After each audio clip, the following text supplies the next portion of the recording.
Welcome, everyone. A political and legal storm is brewing in northern Uganda, centered on a single massive campaign promise. President Museveni has pledged 5 cows to every household in the Greater North as compensation for wartime losses. But now, a powerful ultimatum has been issued challenging the very feasibility of this promise and setting the stage for a major political shift.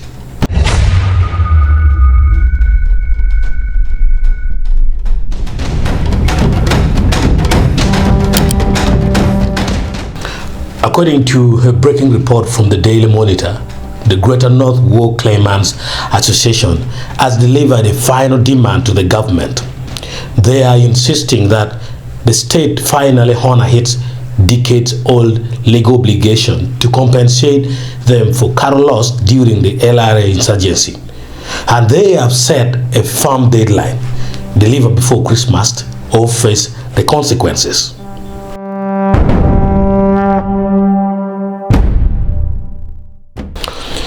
The consequences are explicitly political.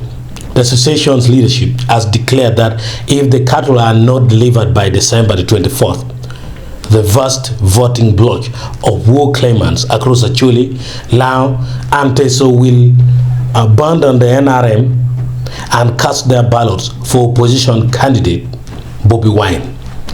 This isn't just a request, it's a strategic electoral threat.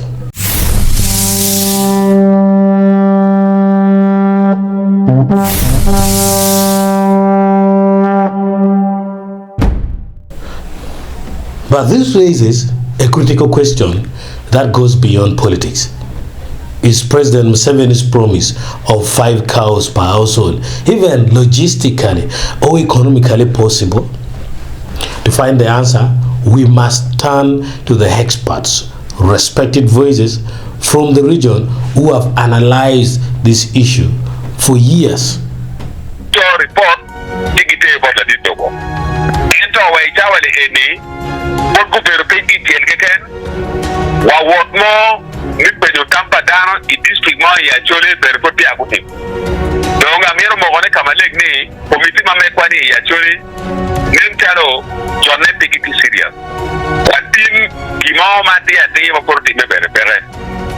Dr. Odonga cut straight to the heart of the matter, stating plainly and powerfully Museveni must compensate the already registered claimants.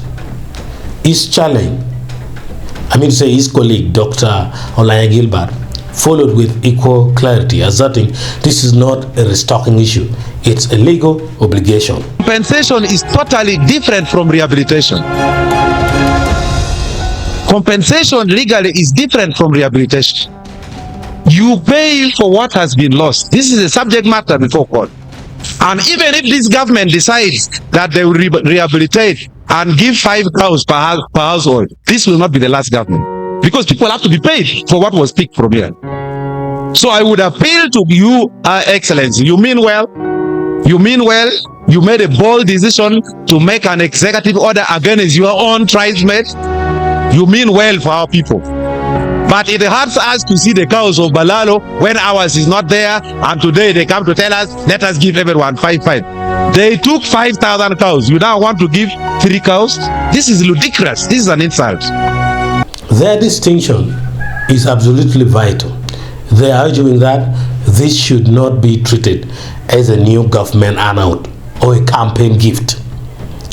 This is about a specific, documented, and legally mandated debt. There are already court rulings and registered list of claimants. The experts are saying the government is attempting to obscure a legal duty with a grant, but ultimately empty political gesture.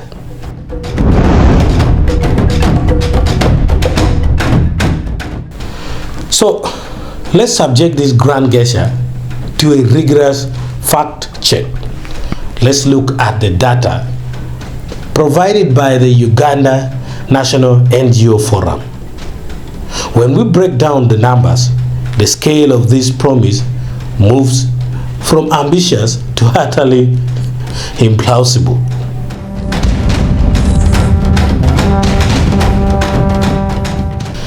It all starts with the households. The 2024 National Census provides the foundation.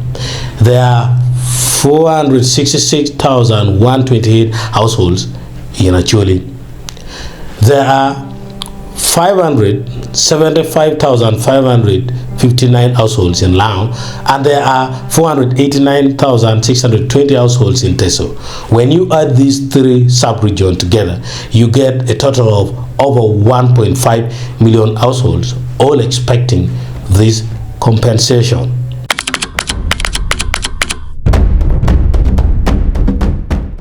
Now, we multiply 5 cows for each of those 1.5 million households. The math is simple but staggering. That equals a requirement of 7,656,535 head of cattle. That is 7.6 million cows. This is the first and perhaps most insurmountable hurdle.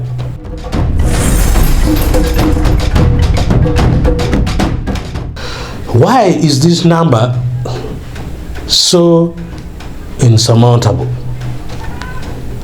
Because of this single national statistic, the total number of cattle in the country, in the entire country of Uganda, from Banyankole to Karamoja, is estimated to be just 14.5 million. Let's be very clear. To fulfill this one campaign promise, the government would need to acquire, manage, and distribute over 52% of the entire national cattle herd. It would literally require draining the rest of the country of more than half of its livestock.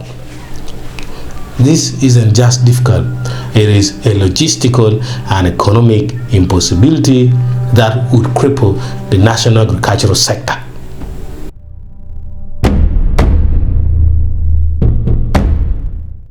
If the physical numbers aren't convincing enough, the financial cost should air us all doubt. The market price for a single good quality cow ranges between 1.5 and 2.5 million Ugandan shillings.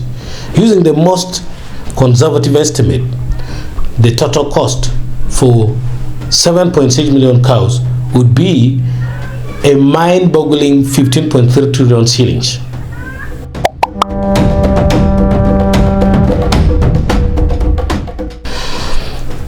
To understand what 15.3 trillion shillings really means, we need context.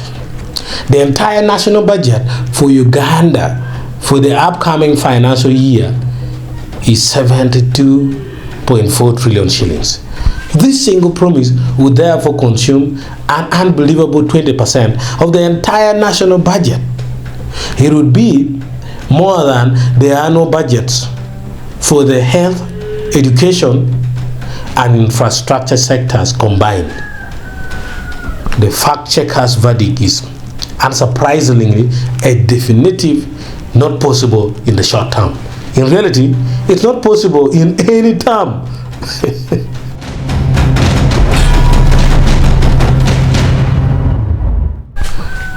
So, where does this leave us? We have a powerful ultimatum from the people. We have clear-eyed analysis from experts like Dr. Odonga and Dr. Olanya, and we have irrefutable data from the fact checker.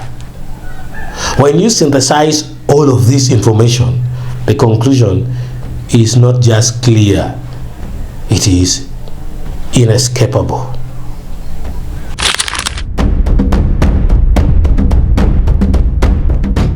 Dr. Odonga and Dr. Gilbert were correct.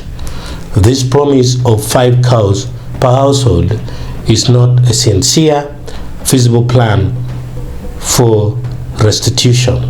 It is a political calculation designed to sound generous while being practically unfulfillable.